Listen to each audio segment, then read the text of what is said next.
Hey guys, what's up? I am on my lunch break and I just wanted to. Some people have asked what would this look like. I made some fingerless gloves for my son, but I knit them. And someone had asked what would it look like if they were crocheted. So I had to buy some more yarn to finish the cowl that I made for him. And this is the cowl that I made to go with his gloves. And this is knit as well.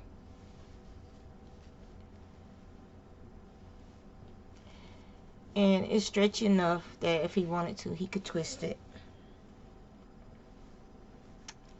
to put it up around his neck for a snugger fit. So I just wanted him to have something else because he's not a hat wearer and I'm not a hat wearer. But I wanted him to have some more to finish up that skein of yarn in a project that matched his fingerless gloves. So he has this cowl that he can wear now. And it's not going to be blocked. It doesn't need to be blocked because it's just a basic cowl. It's not a garment that needs to be, you know, blocked to size or something like that. So I started with the leftover skein from making the cowl. I did this fingerless glove and I did it exactly as I had knitted. So you have the ribbing at the bottom, you have the thumb gusset on the side, and then you have the rest of the glove up over the fingers. And so I just got to weave in the yarn from the thumb gusset. But this is what it looks like crochet, for those who are curious. And I'm almost finished with the second one. I just have to finish this part here. And like the colors, I did color control it because it makes it easier for you to count your stitches by color controlling it. So I just gotta go, I'm up on the last color change now. And then I'll do the thumb and then it'll be done. I just weave in the ends and those gloves will be finished. As far as the recipe, and it is a recipe, it's not exact because I'm using the colors to tell the story of those gloves, to show where the different colors change, and that's when I do the different aspects as far as like the ribbing and then the thumb gusset, where it starts and where it stops at. So it's basically just a recipe, as you can see. Let me see if I can get this thing to show up right.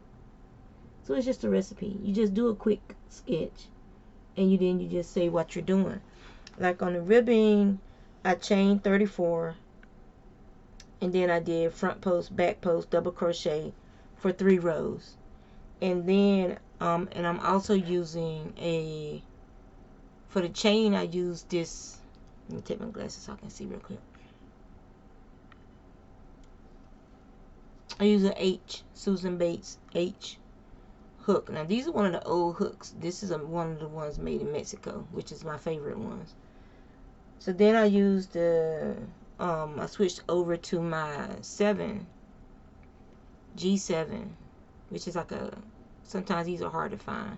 This is also one of the ones made in Mexico. So this is one that I bought back when I was stationed at Camp Lejeune back in the 90s, from the Old America store. And the Old America store no longer exists. So yeah. And so then I switched over to doing half double crochets, and I did the half double crochets for 14 rows until I started my thumb. Then I started my thumb gusset, and I increased every row on the thumb gusset for 4 rows, and then I joined in the corner. Y'all probably can't see that, and I'm sorry, but there we go. So then I joined in the corner over here. It's hard to do because this thing is backwards to me. And so that's where I joined it, and then I started working up for the part that's going to go over the fingers.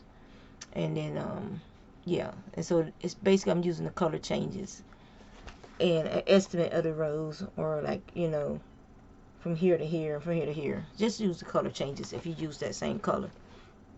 If you're not going to be if you're going to be using the same color yarn, like a yarn that's a solid, then you're going to have to count your rows and document in your picture how many rows you did for each part, because I'm doing this to my hand size.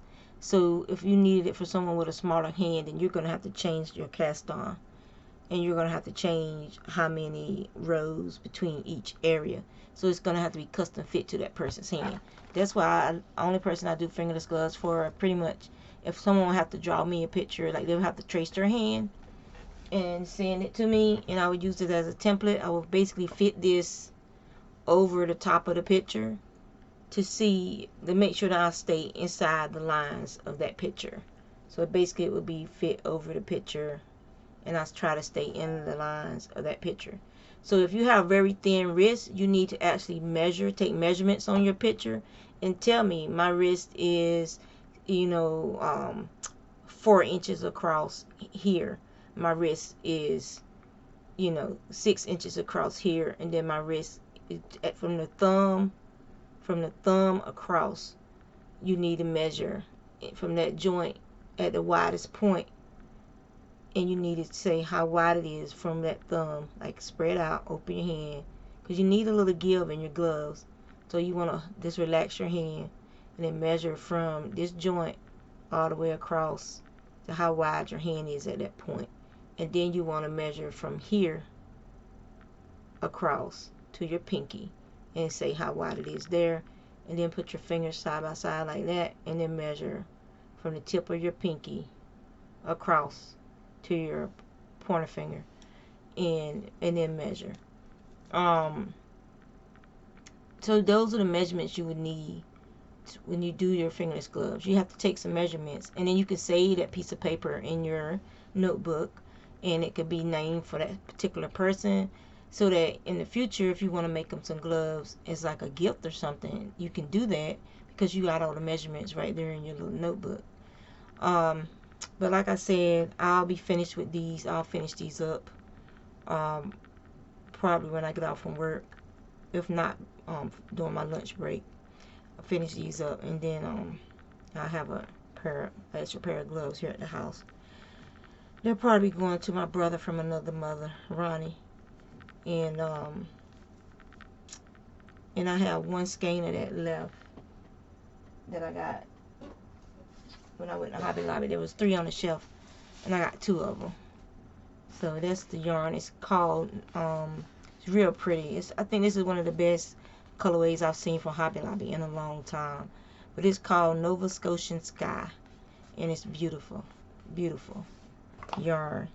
And then I also got this one. It's called Sea Spray Ombre, and it has some purples and blues, white, and some turquoise or teal in there.